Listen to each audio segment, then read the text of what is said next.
Give it up for Hongy! Oh, you know I ain't ready. He's so down.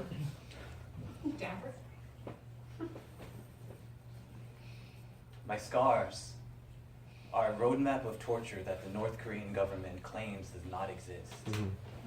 I was born a slave on November 19, 1982. My mother and father were two strings picked from a broken guitar. See, their melody was a tune my masters played for their own entertainment. I called them my breeders.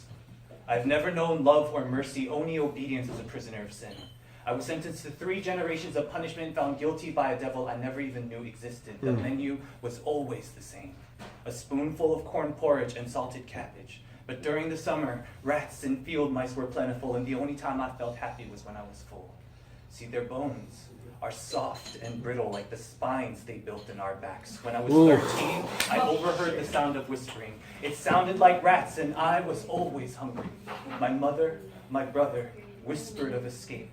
Each word was a whip of betrayal. In here, where the choice is food or family, you find a guard to bargain with when you're insane enough from hunger, where anything solid from your own vomit is considered leftovers. I was not fed by my breeders when I presented this news. I was beaten and tortured, roasted over fire like a knife that needed sterilizing. The word escape is a gaping wound, and I needed to be cauterized. I told them everything I knew, but the fires were hungry too. I would have died if not for the old man. He told stories of roasted meat as he cleaned my wounds.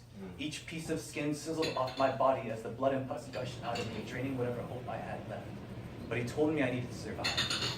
I survived for 7 months, and when they finally took off the blindfold, there stood my brother, tied to a post that was soaked in the blood of other rats just like him, and my mother. Our eyes mirrored the same acceptance of fate as they tied the noose around her neck. Lucky them, at least the old man had spirit. His stories of roasted meat made me hungry again. I picked and scabbed at the thought of escape until I couldn't take it anymore. When I was 23, my insanity began to lose its mind. Hunger is a greedy devil that takes no prisoners. It never remembers the past and always wants more tomorrow. The smell of burnt meat was just enough to make me climb over the old man's corpse, through the electric fence, and not look back. There was no need to say a prayer. See, eating is a twisted form of justice that knows no end, and I have always found starvation to taste like silence.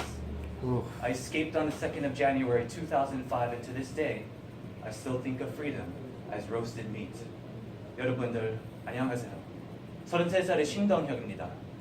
My name is 신동혁. Today, I am 33 years old. I'm the only known North Korean escapee born and raised out of an internment camp only known as Camp 14. And even as I watched my mother being hung and my brother being shot, I can remember being so hungry that day, I couldn't help but wonder what they would do with the meat. God Shit. damn. Give it up